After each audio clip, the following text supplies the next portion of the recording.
Hey, this is my review for Mission Impossible 4 Ghost Protocol. And I really enjoyed myself watching this movie. It was so much fun. I actually didn't have, I haven't had so much fun watching an action movie, at least, in a long time. Mainly because I'm really picky when it comes to action movies. It's not that I don't like them. I love action movies like anyone else. I love just a fun popcorn movie now and then. But to me, there's just so few nowadays that are actually good and worth watching. So I just don't really see that many. But this one, I was completely on the edge of my seat the whole time, completely immersed in it. And I'm not even really a big Mission Impossible fan, so I had a lot more fun than I thought I would.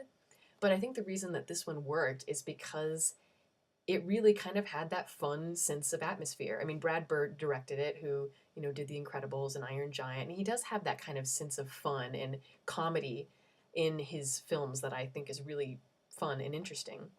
But this movie is great because it's very seamless, it's very slick, and it is always moving.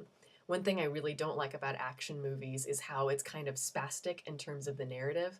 Like, it'll start and it's really chaotic, lots of action at the beginning, and then there's a really long, boring, kind of expository section where they have a bunch of filler, and then it's really exciting, lots of stuff happening, and then it's just dull and boring for a long time. And that just always felt really inconsistent to me. This one, it is always moving. There's always something going on that's cool and interesting and different.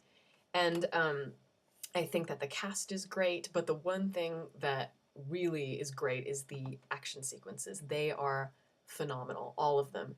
And I didn't think there was any moment where I thought, oh, this sequence is a little bit weak, or, this one, they could have left out. No, it was all really well integrated into the plot.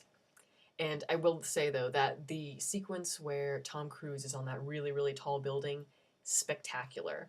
I really felt the kind of the visceral reaction you're supposed to, and normally I don't, but that was just, it was exciting. I felt almost vertigo looking down because I saw it in IMAX. So that was just great. And even the way that the fight sequences are shot, they are very visceral. And when somebody gets like punched, it's like you really feel the impact of it. I mean, it really hurts. I found myself kind of, or like it seems like it hurts, I should say. I mean, I found myself flinching several times during it, which was kind of hilarious. Um, but yeah, so all that stuff is really great, worth your money just for that. I know I said, or I may have said at the beginning, that I'm not really a big Mission Impossible fan. And the reason is because I just don't find Ethan Hunt a particularly compelling protagonist, action hero. When I think of, action movies, I like my hero to be really fun and interesting. Like, John McClane. He's a cool guy from Die Hard. He's awesome. James Bond, who doesn't love James Bond? He's fun, interesting. You want to see him succeed. Ethan Hunt, to me, it was just a guy. It was Tom Cruise just running around. I don't find him interesting.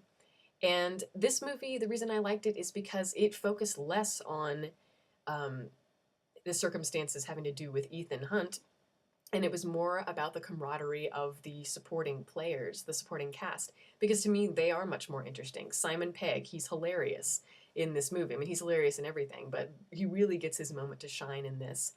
And as well as the other girl, I can't remember her name. It's like Paula something. I'm so sorry. I'm forgetting her name. But anyway, she was very intriguing as well. And she wasn't the damsel in distress that we got in the Mission Impossible 3 movie with Ethan Hunt's wife and Jeremy Renner, which I'll get to him later.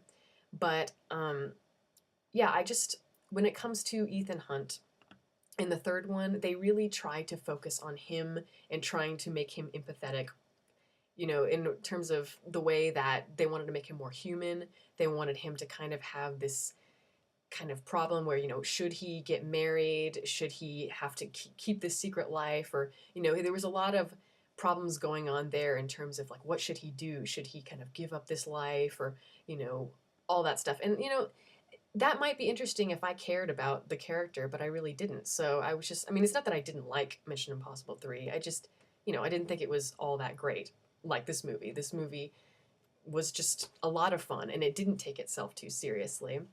But anyway, Jeremy Renner, I think that he needs to be the poster boy for these movies, for this franchise. To me, he is just a star. I know I've said that before, but I really cannot get over, how compelling he is on screen. Every moment, he's so enigmatic. And he doesn't have a huge role in this, but every time he was on screen, he stole every line, every moment. And to me, he's a better actor than Tom Cruise. I've never really been a Tom Cruise fan. And he reminds me of Steve McQueen so much. And I remember seeing The Hurt Locker and thinking immediately, this guy, he's just so enigmatic and charismatic on screen. He needs to be an action star, and which we're starting to see because he's going to be in the Avengers movie, and he's going to be in the Bourne franchise from now on, at least in the next one. And I think that's great. I think it's a great direction for him, and I really look forward to seeing more of that. I think that this movie, the one thing that it is lacking, I will say, is that it really doesn't have a villain. And I think in action movies, the villain is the place for the movie to really shine and have fun. Like, in all the Bond movies, there's always some great villain. And even, well, definitely Die Hard, Hans Gruber. I mean, who doesn't love him? I think he's one of the best action villains ever. He's just great, and he's really funny. And even in Mission Impossible 3, Philip Seymour Hoffman. I really enjoyed him as a villain, but in this one, there's really no one kind of ominous character that you can really kind of cling on to. It's just kind of a bunch of Russian guys kind of whispering in Russian, obviously. So I wish that that would have been more of a focus to give it more balance, but it's not like it really took away from it. Like, I wasn't even really thinking about that much because, again, as I said, the camaraderie between the cast, between all of the characters was so strong. And yeah, I mean, this, as I said, I'm repeating myself a lot, but this one is my favorite. And I think that if you enjoy action movies, you'll definitely enjoy this. It's a great, fun holiday movie, and I definitely think it's worth your money. So go see it if you haven't already.